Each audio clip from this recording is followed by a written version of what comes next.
30대에 인턴 레지던트를 하면 실제로 어떤 일들이 벌어지는지 오늘은 그 이야기를 좀 해보려고 합니다. 제가 인생에서 가장 기억에 남는 순간 중 하나가 의대 합격 결과를 확인하던 날이거든요. 진짜로 기분 좋았고 그 순간만큼은 세상을 다 가진 느낌이었습니다. 빡센 의대 생활을 버텨내고 의사 시험까지 통과해서 의사 면허증을 손에 쥐었을 때는 이제 진짜 끝났다 이런 생각도 들었어요. 그런데 막상 그 다음 문을 열어보니까 그건 끝이 아니라 시작이었습니다. 생각보다 훨씬 현실적인 시작이요. 말 그대로 산 넘어 산이었습니다. 그래서 오늘은 30대에 인턴 레지던트를 하면 진짜로 어떤 일들이 벌어지는지 제가 직접 겪은 현실을 있는 그대로 말씀드려 보겠습니다. 의대 생활은 아무리 병원 실습을 많이 나가도 기본적으로는 학생의 신분입니다. 하지만 의사 국가시험에 합격하고 면허증을 받는 순간부터는 상황이 완전 달라지는데요.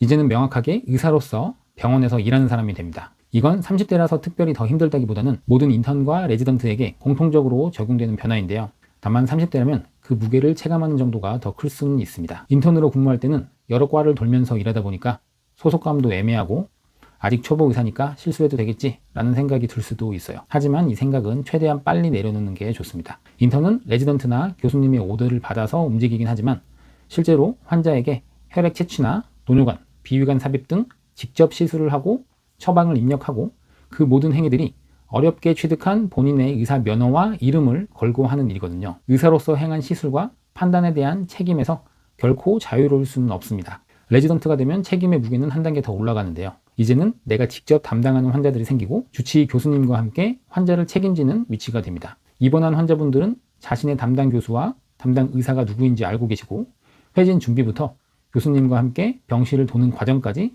하루에도 여러 번 환자들을 직접 만나게 되는데요. 환자의 상태를 파악하고 적절한 오더를 내리고 수술과 처치를 준비하는 모든 과정에서 담당 의사로서의 책임감은 계속 커집니다.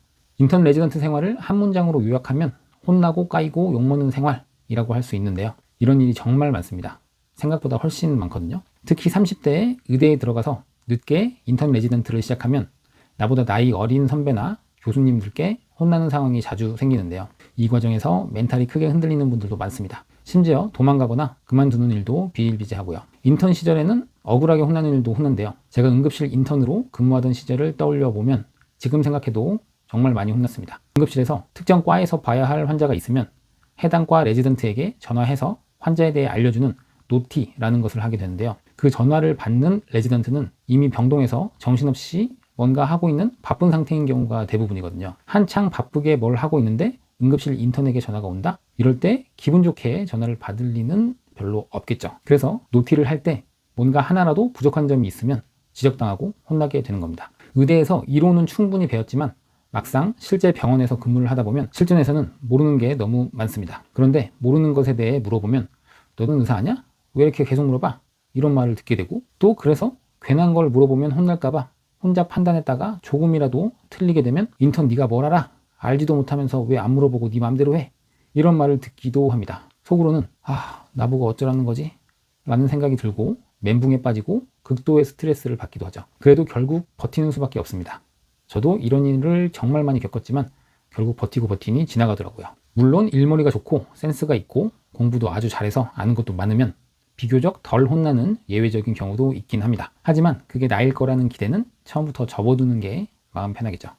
그리고 그런 사람들조차도 병원이라는 환경에서는 혼나고 욕먹는 일을 완전히 피할 수는 없습니다. 인턴 시절에는 레지던트만 되면 좀 나아지겠지라는 생각을 하게 됩니다. 소속감도 생기고 자기 전공도 정해지고 뭔가 안정된 것 같거든요. 하지만 실제로 레지던트 1년차가 되면 그 생각은 완전히 깨집니다. 레지던트 1년차는 업무량이 가장 많은 시기이고 과 내에서 최하위 서열로 온갖 잡일을 도맡아 하면서도 동시에 담당 의사 역할을 수행해야 합니다. 인턴 때와는 비교가 안 될 정도로 부담이 커지죠. 제가 학생 때 실습을 나가서 2년차 레지던트 분과 얘기를 나눌 일이 있었는데요. 아무것도 모르던 시절에 인턴과 레지던트 전연차가 힘들다고만 들었는데 어땠느냐고 물으니까 인턴 뭐 힘든데 할만했지. 근데 레지던트 1년차? 그건 진짜로 다시는 하고 싶지 않다 라고 하셨던 기억이 아직도 떠오릅니다. 저도 인턴 레지던트를 다 겪고 나서 뒤돌아보면 저는 인턴과 레지던트 1년차 둘 다 다시는 하고 싶지 않습니다.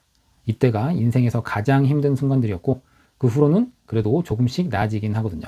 인턴과 레지던트 수련 생활에서 가장 중요한 요소를 하나만 꼽으라면 저는 주저없이 체력이라고 말합니다.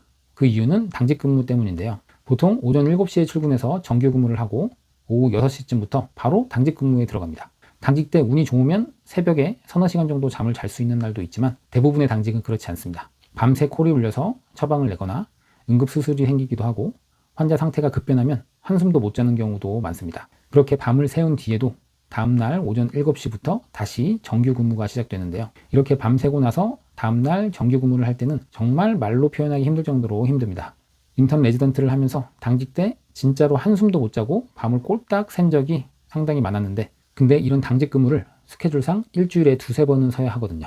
인턴과 레지던트 1-2년 차 때는 정말 이렇게 당직을 많이 썼었고, 9년 차 때는 그나마 조금씩 나아지긴 했지만 수년간 이런 당직 근무를 서야 하는 거, 체력이 좋지 못하면 정말 쉽지 않습니다. 30대 중반, 후반의 나이부터는 더더욱 쉽지 않죠. 30대에 의대 간 거 후회하시나요? 라는 질문도 받는데요. 제 대답은 분명합니다. 후회하지 않습니다.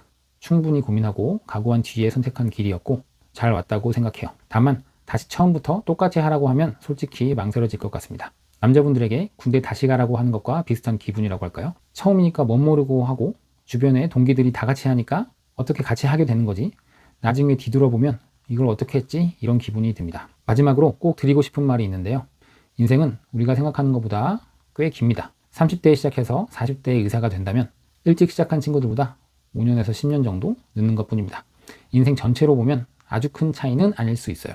생각하기에 따라 다르겠지만요. 저도 이렇게 늦어진 것에 대해 생각할 때 남들보다 5년 늦었으니 관리 잘해서 5년 더 살면 되지, 이런 생각도 했던 것 같습니다. 다만 이 길은 결코 만만하지 않습니다. 나는 꼭 의사가 되고 싶다 라는 마음이 확고하고 현실적인 문제까지 충분히 고민해보고 그런 부분이 어느 정도 해결될 수 있는 상태라면 도전해볼 만한 선택이지만 가볍게 결정할 수 있는 길은 아닙니다. 각오가 되어 있다면 30대라도 충분히 도전할 수 있어요.